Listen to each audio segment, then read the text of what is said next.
This is the brief on the recent reunion of Carole Radziwill and Luann de Lesseps, and, well, they're pretty intense comments about Bethenny Frankel.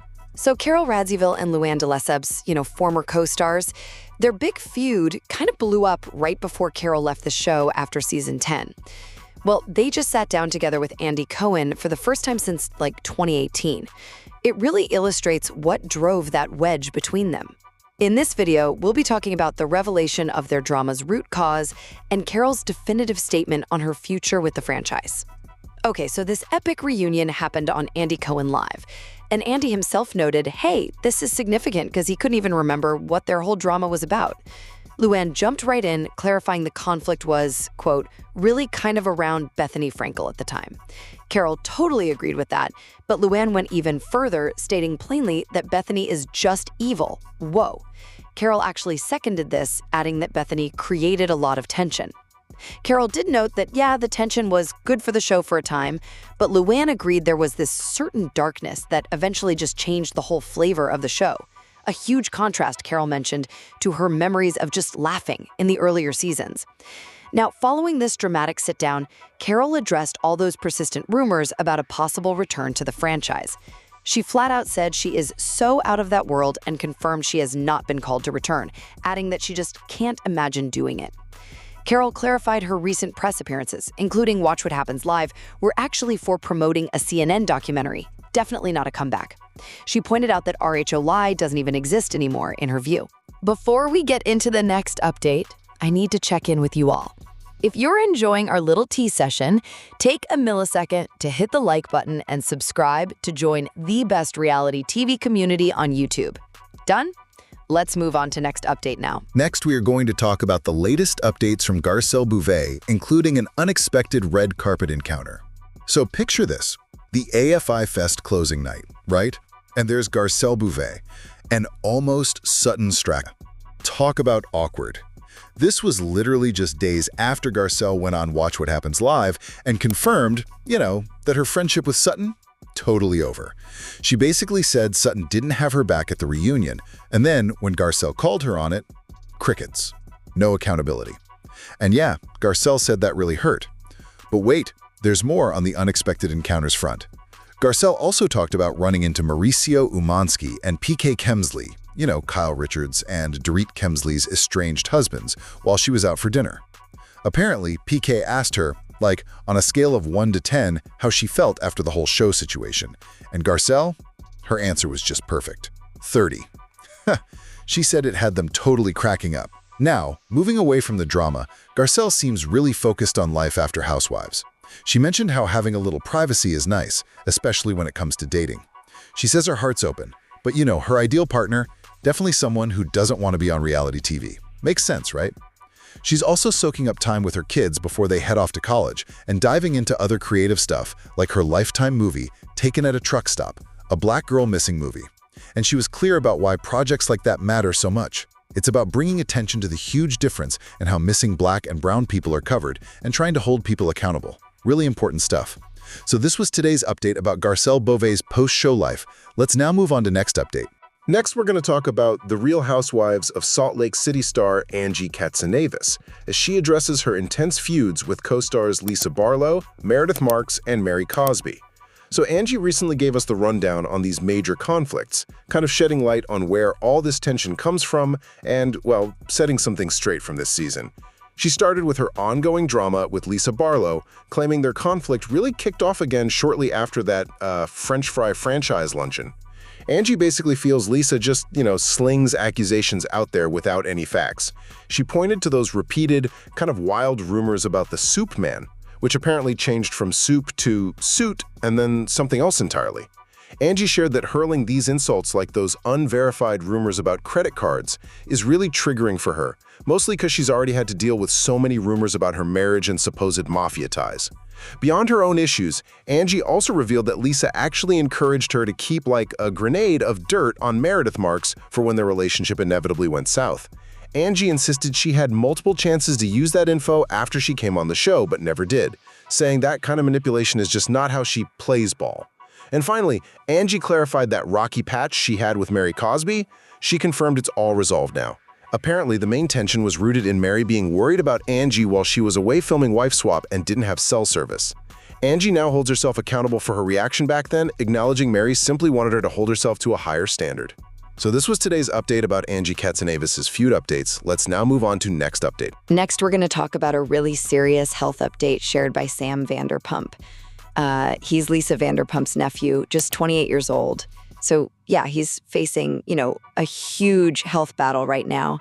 And it comes just as he's hitting some major life milestones like getting engaged and expecting a baby. He shared some heartbreaking news recently. Doctors confirmed he has end-stage liver disease. And, it sounds incredibly serious. He explained his liver, there's just no hope it'll recover on its own.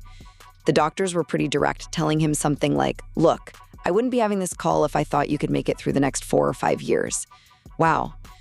So because of that, he's immediately being sent for a full liver transplant assessment.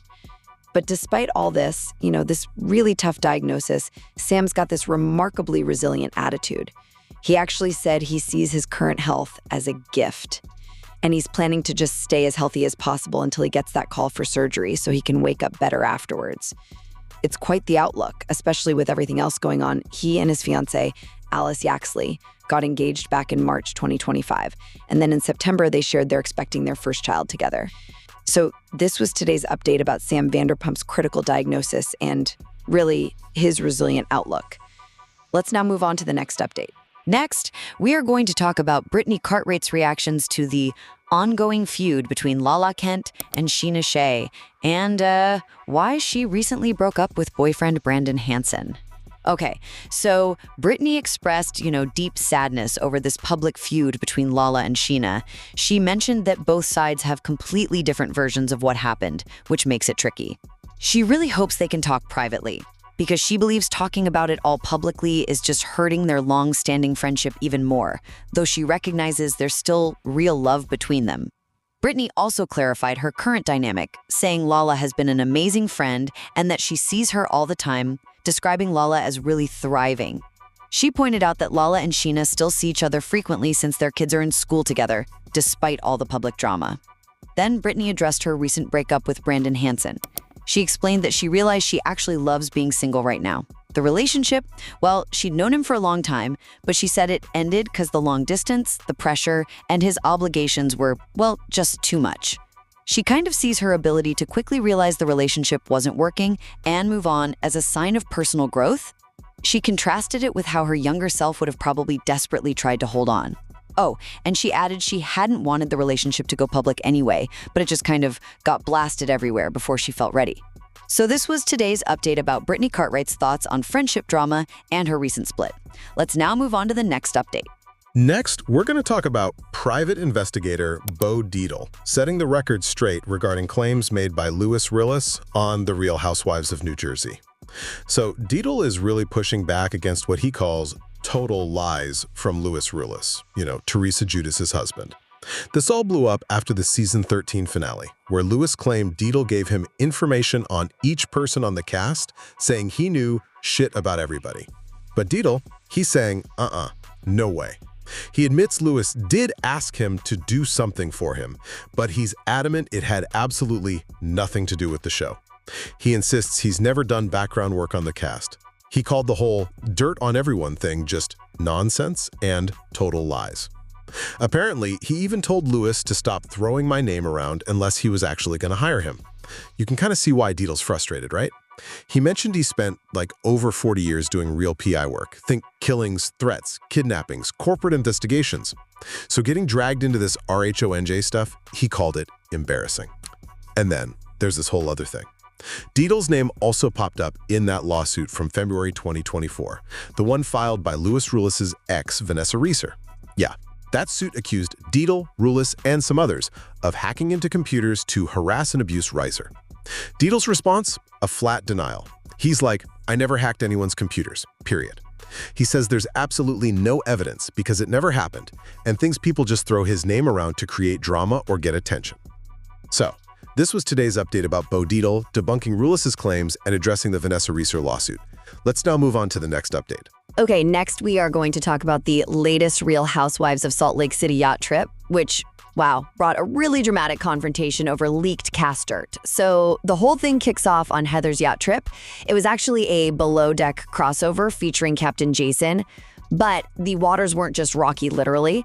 Angie was battling seasickness while Lisa started facing accusations. Then Bronwyn arrives late, and you could just see she was super worried about these recent headlines alleging identity theft and fraud against her. Bronwyn basically feels like someone in the group is planting these awful stories to discredit her. She tried to clarify things, admitted there was a judgment against her from like 20 years ago about unpaid rent and eviction, but she stressed there are no charges, no police records from 4 years ago related to this sealed case about her work. But, the suspicion, it pretty much lands right on Lisa. Her defensiveness was just intense. It kind of smelled fishy, like she was outing herself. Lisa even said she kind of loved the drama, seeing the leaks as karma, because Bronwyn had dragged her over lawsuits before. She even called Bronwyn Fraudwyn. And then Whitney and Heather agreed, like, wait, there's a pattern here. Every time Lisa gets mad at someone, boom, info leaks about them. Remember Angie mentioned Lisa gave her names to dig up dirt on Meredith? Yeah. So it all builds up, and Heather, after taking a deep breath, just directly tells Lisa she thinks Lisa is the source of all the dirt. Well, Lisa screams, totally denies it, calls herself the Dawn of Salt Lake City, claiming everyone just tells her things. The fight got really heated. Lisa almost grabbed Heather by the neck. Eventually, Lisa storms off, crying, calls her husband John, with Heather, hyperventilating following her. Then you have Angie and Mary coaching Heather, telling her she was brave, and that basically it's game over for Lisa, because they all know she's the source. Heather says she'll carry the message back to Lisa. So this was today's update about the ongoing drama in Salt Lake City and the fallout between Lisa and Heather. Let's now move on to the next update. Next, we are going to talk about Captain Sandy Yawn's strong thoughts on a certain Real Housewives star.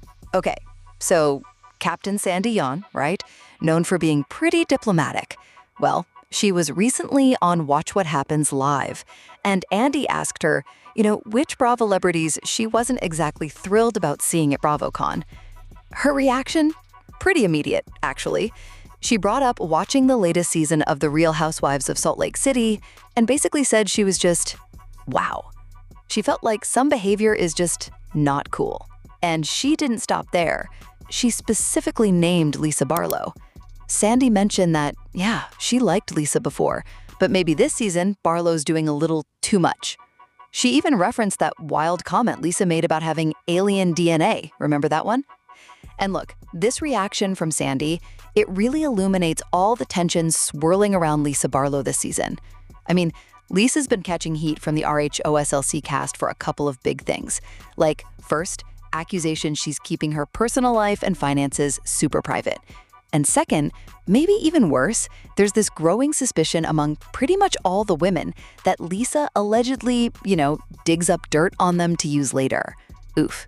So when someone like Captain Sandy, who's known for being calm and handling things smoothly, publicly calls this behavior not cool, well, it kind of suggests maybe those suspicions from the cast really hold some weight, right? It definitely makes you think.